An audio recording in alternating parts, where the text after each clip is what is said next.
Good morning. आज हम लोग पढ़ेंगे इंटरनल ऑडिट सेक्शन 138। इसमें दो इंपॉर्टेंट क्वेश्चन पढ़ेंगे। ठीक है, एक क्वेश्चन होगा कि इंटरनल ऑडिट किस कंपनी को कराना है, मतलब किस कंपनी के लिए ये प्रोविजन मैंडेटरी है।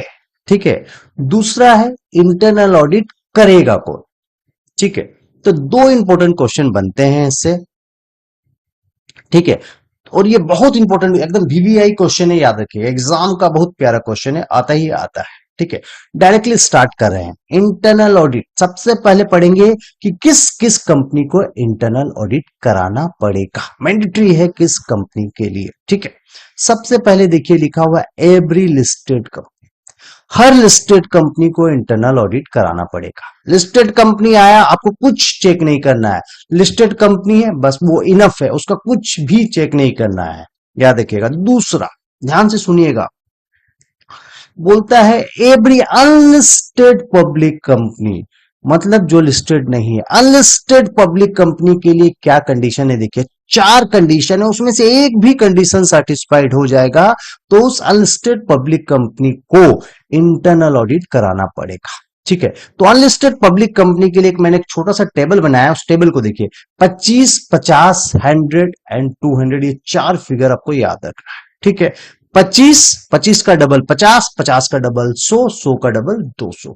ठीक है, अब देखिए सबसे पहला कंडीशन बोलता है 25 में क्या है, डिपॉजिट्स। यदि उस पब्लिक कंपनी ने 25 करोड़ और उससे ज्यादा का डिपॉजिट लिया है, और एक कंडीशन है बाद में बताएंगे, यदि उस पब्लिक कंपनी ने 25 करोड़ और उससे ज्यादा का डिपॉजिट लिया है तो याद रखिएगा डिपॉजिट्स में क्या एक कंडीशन और है, वो याद रखिएगा, deposits during the during any time. उस ये सारा जो चार कंडीशन है पिछला फाइनेंशियल ईयर का चेक करना है, ये याद रखिएगा। लेकिन डिपॉजिट में एक कंडीशन और है कि कंपनी का यदि डिपॉजिट्स 25 करोड़ और उससे ज्यादा लिया है any time during preceding financial year, पिछला साल में एक टाइम भी कभी भी लेने से चल जाएगा। समझिए, सपोज पिछला फाइनेंशियल ईयर आपका 1 अप्रैल 2020 से 31 मार्च 2021 होता है और कंपनी ने अप्रैल महीना में डिपॉजिट 25 करोड़ का लिया है और मार्च आते आते डिपॉजिट वापस कर दिया, मार्च में जीरो हो गया,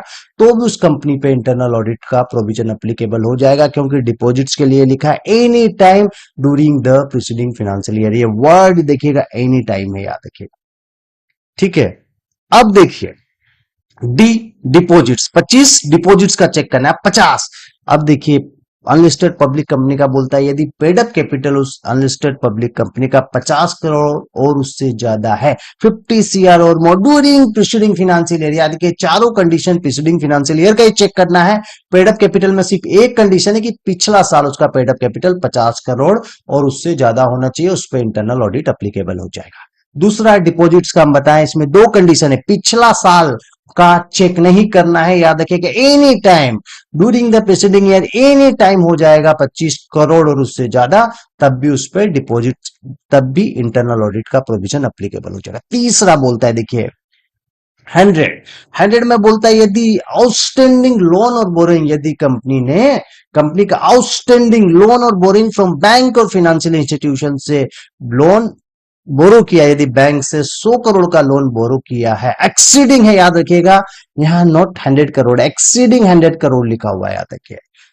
लोन और बोरिंग कितना होना चाहिए, एक्सीडिंग 100 करोड़ और मोनो होना चाहिए एनी टाइम, याद रखिएगा यहां भी एनी टाइम वर्ड है, याद रखिएगा। नॉट प्रीसीडिंग फाइनेंशियल ईयर का चेक नहीं करना है, पिछला फाइनेंशियल ईयर में कोई भी क्लोजिंग बैलेंस नहीं चेक करना है, एनी टाइम पिछला फाइनेंशियल ईयर में कभी भी खड़ा रहा आउटस्टैंडिंग लोन 100 करोड़ से एक्सीडिंग होगा तो उस पे इंटरनल ऑडिट का प्रोविजन एप्लीकेबल हो जाएगा।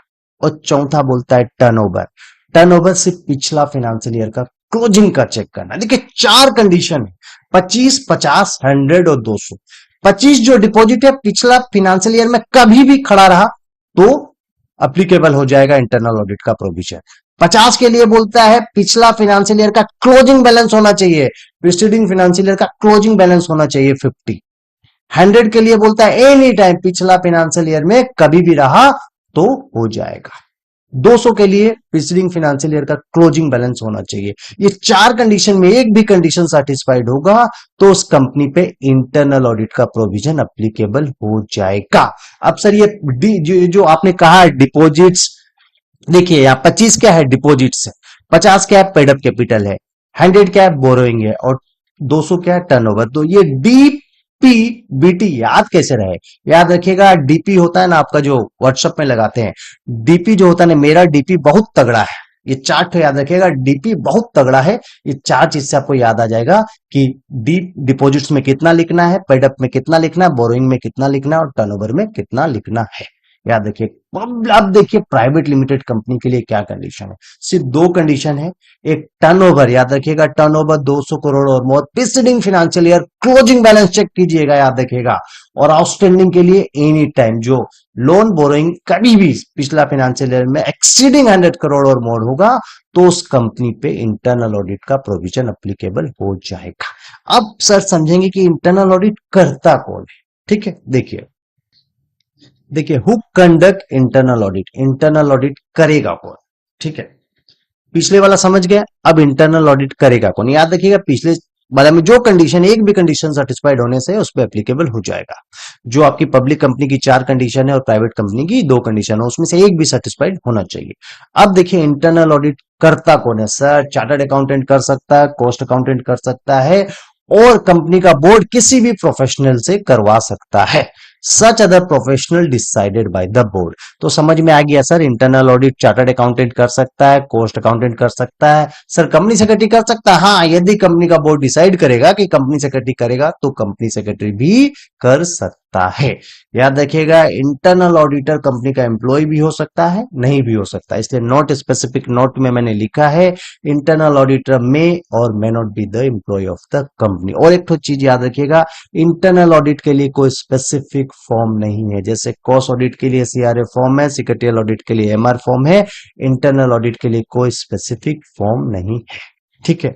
अब एग्जाम में आया हुआ जो स्कैनर है उसको सॉल्व करेंगे, ठीक है। आइए सीएमए फाइनल, सीएमए फाइनल में इंटरनल ऑडिट का क्वेश्चन आया हुआ है। देखिए बहुत सिंपल सा क्वेश्चन आया है और ये आता है इंटरनल ऑडिट, ठीक है।